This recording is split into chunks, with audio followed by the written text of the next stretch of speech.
Bienvenidos a un nuevo video de CAPSA. El día de hoy vamos a tocar el tema de cardiopatía y embarazo. Mi nombre es Erika Vianey, soy estudiante del cuarto año de la licenciatura de médico cirujano de la Facultad de Medicina de la UNAM. Y pues bueno, vamos a empezar definiendo qué es lo que es, a qué nos referimos cuando hablamos de una cardiopatía. Esta va a ser pues cualquier trastorno, ya sea estructural o funcional, que nos va a afectar la capacidad del corazón. ¿Y qué es esto? Bueno, afecta la capacidad del corazón para ser funcional, como normalmente lo hace. Esta cardiopatía pues puede ser congénita o adquirida.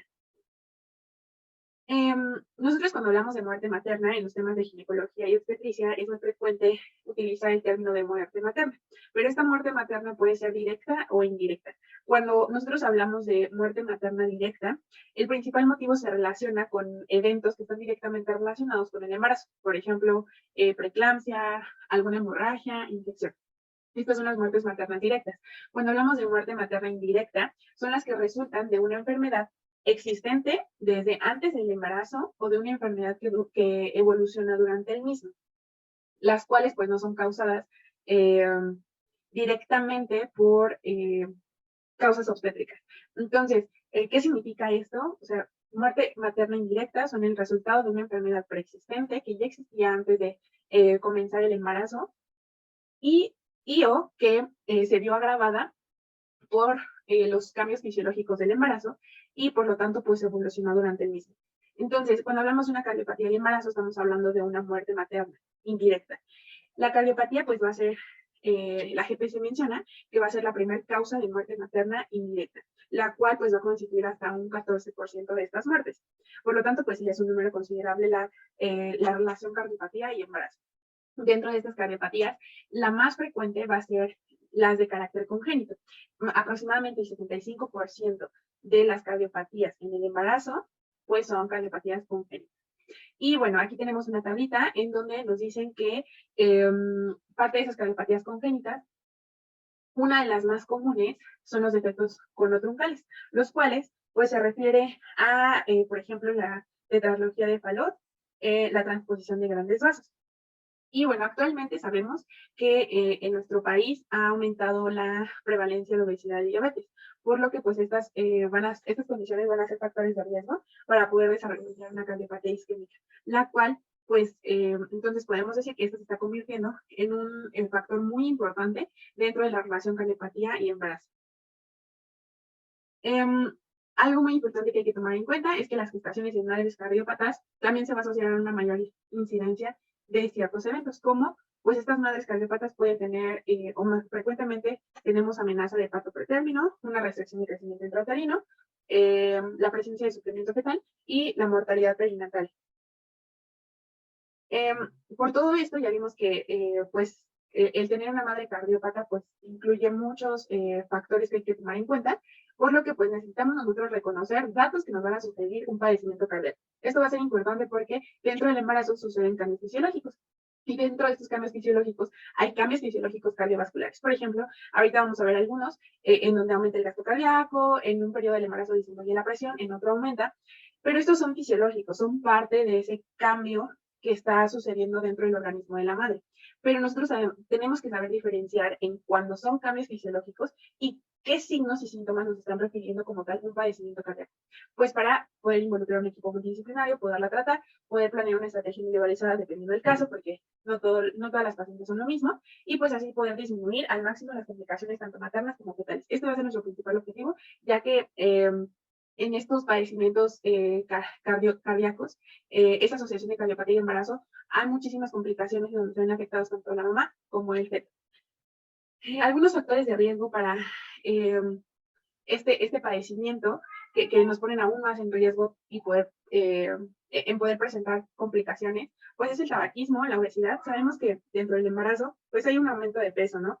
Pero ese aumento no debe ser excesivo, ya que pues está relacionado con la presencia o con el riesgo de enfermedad cardíaca en el bebé, la diabetes y la hipertensión en el embarazo. Estos son los cambios fisiológicos de los que hablábamos, cambios fisiológicos cardiovasculares, porque aparte hay cambios fisiológicos hematológicos, digestivos, urinarios, pero hablando específicamente de los cambios fisiológicos cardiovasculares, Estos, pues es algo normal, es algo que sucede en un le va a suceder a todas las embarazadas, ¿no? Como una disminución de las resistencias periféricas, por lo que al principio del embarazo las tensiones arteriales van a estar disminuidas, la reducción de la poscarga, el aumento del gasto cardíaco, porque pues ya no solamente es la mamá, sino también está el bebé, y pues una frecuencia cardíaca aumentada. Entonces, estos cambios fisiológicos cardiovasculares nos pueden llegar a favorecer una descompensación de la cardiopatía preexistente. Eh, y pues estos cambios se deben principalmente a los cambios hormonales y a la presencia de la circulación uteroplacentaria. Entonces, es muy importante tener en cuenta que esto es lo que siempre va a pasar en un embarazo. Pero si nosotros tenemos una cardiopatía preexistente, pues estos, que son normales, nos pueden agravar y generar una descompensación pues de la cardiopatía que ya existe. Estos cambios pues nos van a explicar ciertos signos y síntomas que son esperados. Ahorita vamos a ver cuáles son esos signos y síntomas esperados. Pero nosotros tenemos que saber diferenciar en cuando estamos hablando de signos y síntomas esperados por esos cambios fisiológicos y cuando signos y síntomas que nos están hablando o expresando algún padecimiento cardíaco. Y una de estas diferencias es la adaptación.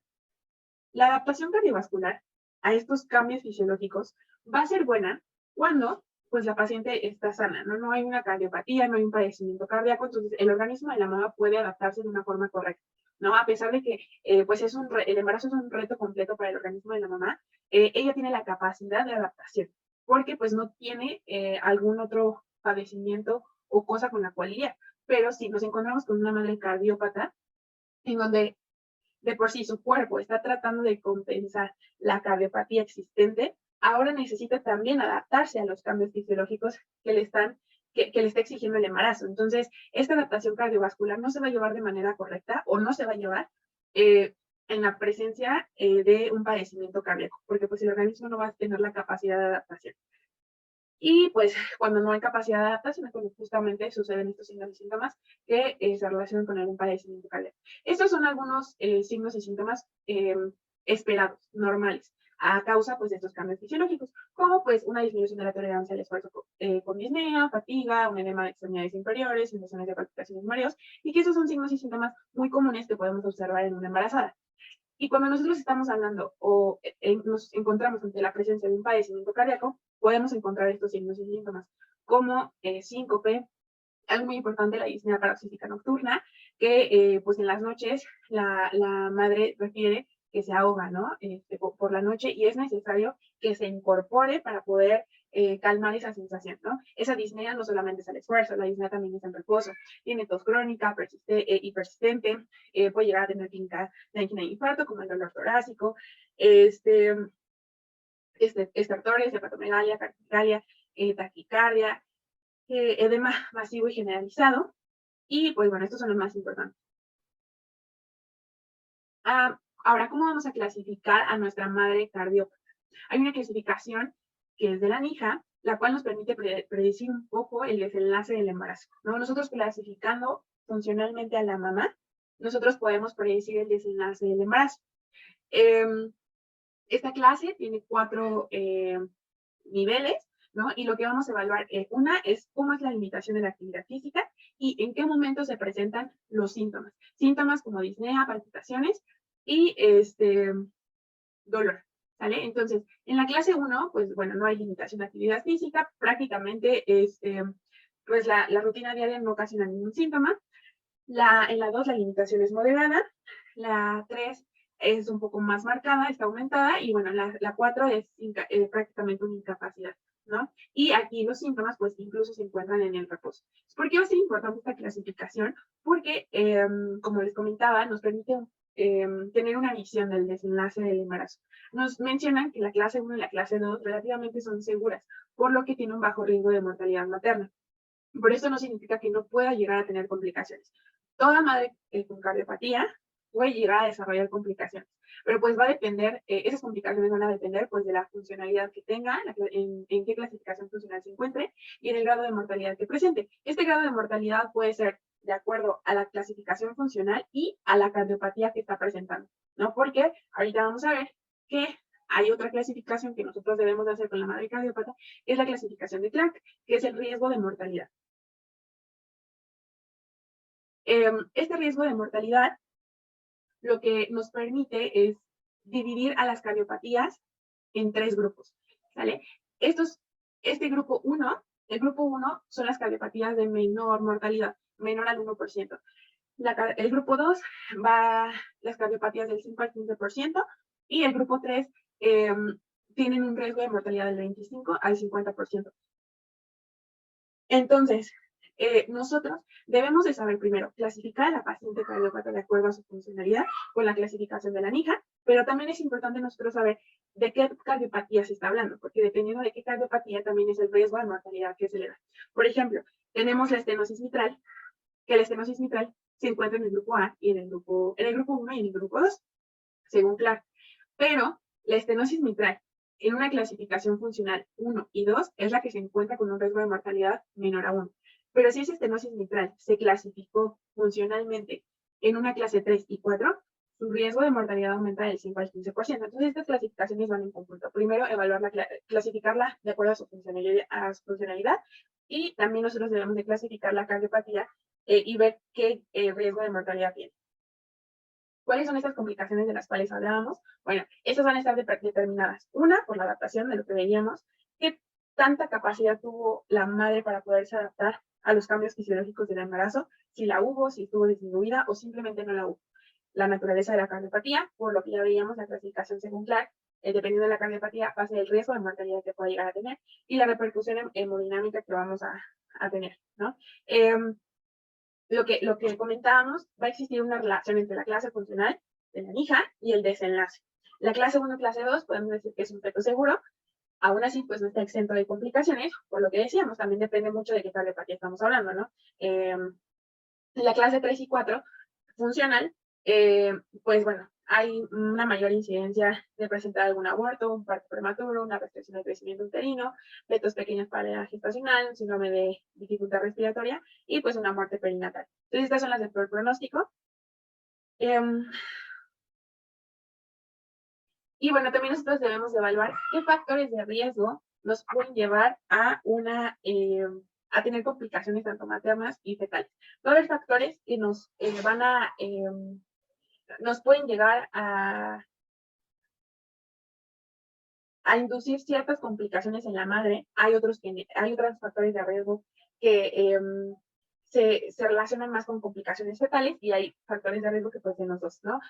Y pues esto nos permite saber si se encuentran estos factores de riesgo y nosotros evaluar en quién influye más, nosotros podemos saber más o menos cuál va a ser el pronóstico de ese embarazo y así poder aconsejar o contraindicar el embarazo, ¿no? Y dependiendo del riesgo que haya tanto materno como fetal. Pues, por ejemplo, aquí un factor de riesgo va a ser la clase en la que nosotros lo clasifiquemos. Cuando nosotros estamos hablando de una clasificación mayor a 2, vamos a tener complicaciones maternas y complicaciones fetales.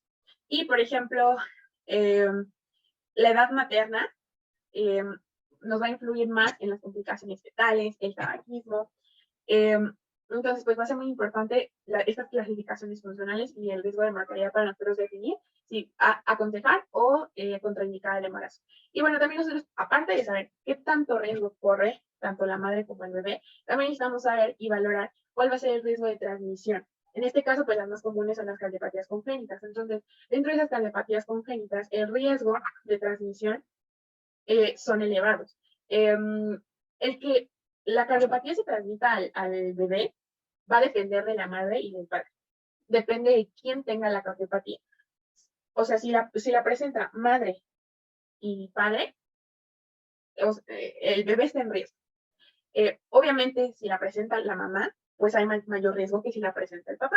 Pero aún así los dos pues ponen en riesgo la transmisión, el que el bebé en el bebé se transmita la cardiopatía, ¿no? Entonces, pero bueno, hablando de la madre afectada, las cardiopatías con mayor porcentaje de transmisión son las estenosis aórticas y las comunicaciones interventriculares. Entonces, también nosotros tenemos que evaluar qué calidad de vida se le va a dar a ese bebé en el caso de que ese riesgo de transmisión pues sea elevado. Entonces, si recordarán, en la clasificación de Clark veíamos que el riesgo de mortalidad en el grupo 3 había 3 cardiopatías, ¿no? En donde la mortalidad prácticamente era del 25 al 50%, o sea, era un volado. Entonces, en estas cardiopatías de riesgo de mortalidad elevado es en donde vamos a contraindicar el embarazo. ¿Cuáles eran? Hipertensión arterial pulmonar, síndrome de Marfan cardiomiopatía y síndrome de Eisenmenger. ¿Cómo lo vamos a manejar? Bueno, nuestro principal objetivo va a ser disminuir efectos adversos como los tromboembolismos, insuficiencia cardíaca congestiva, arritmias, las complicaciones de la anticoagulación y, bueno, que es consecuencia de enfermedad vascular y pulmonar. ¿Qué es lo que necesitamos hacer? En términos generales, disminuir la ansiedad, una dieta baja en sodio, obviamente pedirle a la mamá que prolongue sus momentos de descanso, limitar actividad física, igual limitar ganancia de peso porque es un factor de riesgo, y pues controlar las situaciones que aumenten el gasto cardíaco, porque si de por sí la cardiopatía está tratando de lidiar con su cardiopatía, ¿no? Está tratando de lidiar con los cambios fisiológicos, que es el aumento del gasto cardíaco. Por lo tanto, su corazón tiene que estar, pues ya está fatigado, ¿no? Necesitamos evitar lo más que se pueda el aumentar todavía más ese gasto cardíaco. Nosotros debemos de individualizar las frecuencias, qué tanto se le va a visitar la madre al médico, su control prenatal, debe ser todo individualizado y pues en el caso de que se quiera interrumpir el embarazo en alguna de las cardiopatías de alto riesgo de mortalidad, pues planearlo correctamente y a tiempo. ¿Qué es lo que vamos a hacer en el momento del intraparto? Vamos a concentrarnos en preservar la función ventricular, preservar la precarga, evitar aún más la disminución de la poscarga y pues evitar sobre todo la ansiedad materna y pues la taquicardia. Entonces aquí tenemos un algoritmo de lo que vamos a hacer. Ese algoritmo se centra prácticamente, o sea, la respuesta de qué vamos a hacer con una madre cardiópata se basa en la clase funcional, ¿dónde la vamos a clasificar? Clasificación 1 y 2, podemos decir que es relativamente segura, pero para poder estar realmente seguros que el feto está bien, que no va a haber mayor complicación, nosotros necesitamos saber qué tipo de cardiopatía es. Ya que tenemos el tipo de cardiopatía, ver en qué riesgo de mortalidad según Clark se encuentra. Si se encuentra en un riesgo mínimo y moderado, pues simplemente es vigilancia y estar pendiente de que no sucedan cambios significantes. Cuando estamos hablando de una cardiopatía de riesgo alto, hipertensión, síndrome de Eisenmenger, pues necesitamos llevar a cabo la interrupción del embarazo. Si desde el principio la funcionalidad nos dio una clase 3, una clase 4, son de pronóstico malo, por el grado de riesgo de mortalidad y riesgo de complicaciones materno-fetales, entonces desde el principio no se va a desaconsejar el embarazo. Y bueno, nosotros tenemos igual un manejo de anticoagulación, se basa en dos fármacos, que es la warfarina y la heparina de bajo peso molecular. La warfarina, como sabemos, pues esta va a cruzar la placenta, por lo tanto, pues va a estar contraindicado en el primer trimestre del embarazo, ya que puede provocar ciertas complicaciones e influir, ¿no? en el desarrollo del bebé. Entonces, pues bueno, no lo vamos a indicar en el primer trimestre, pero es relativamente segura durante el segundo y tercer trimestre. La heparina de bajo peso molecular, esta no va a cruzar la placenta, y pues es relativamente segura para el feto. Entonces, en algunos lugares lo que se hace es seguir este esquema que está aquí. El primer trimestre se le da heparina, ya que esta es la segura. Lo que es segundo y tercer trimestre se le da warfarina, pero esta se suspende antes de comenzar el trabajo de parto, se suspende unos días antes y se sustituye por heparina, ¿sale? Y bueno, ya en el puerperio, lo que se le da es la warfarina. Entonces, en algunos lugares hacen este esquema en donde empiezan con heparina, pero prácticamente todo el embarazo se sustituye por warfarina, ¿no? Cuando es segura, y unos días antes del nacimiento, pues se sustituye de nuevo por heparina. En algunos otros lugares, porque la warfarina es pues relativamente insegura, ¿no? En ciertas etapas del embarazo, para irse a la segura, prácticamente utilizan durante todo el embarazo heparina y ya en el puerperio, pues utilizan warfarina. Y bueno, ¿cuál va a ser la vía del nacimiento para estos bebés o cuál va a ser como la mejor indicación para estas madres? Bueno, en la mayoría de los pacientes está indicado el parto de inicio espontáneo, en algunos se puede llegar a utilizar anestesia epidural. Necesitamos vigilar estrechamente la administración de líquidos y necesitamos nosotros también vigilar adecuadamente la administración de, por ejemplo, oxitocina, ya que eso también tiene efectos cardiovasculares. Entonces, relativamente en prácticamente los casos está indicado el parto, pero hay ciertos casos en donde nosotros, bueno, más bien está indicada la cesárea, ¿no? Para poder controlar los parámetros hemodinámicos y pues que estos se mantengan estables. Si se fijan, pues son en los casos en donde hay un mayor riesgo de mortalidad. Entonces, bueno, desde el principio se tiene que evaluar cuál es la funcionalidad, de qué cardiopatía estamos hablando, y pues así, aparte de poder saber qué es lo que le vamos a hacer, cómo la vamos a tratar, cómo la vamos a manejar, pues cuál va a ser la vía de nacimiento. Y pues sobre todo necesitamos considerar que debemos de vigilar, debe haber una estrecha vigilancia, tanto en el momento del parto como en el posparto, ya que, bueno, la mayoría de las muertes maternas o de las complicaciones maternas se da en el puerperio, entonces en los primeros 10 días, entonces es necesario pues estar en constante vigilancia. Y bueno, eso sería todo por mi parte. Esperemos que esto les haya servido mucho y les haya sido de gran utilidad. Y pues nos estaremos viendo en un próximo video. Muchas gracias.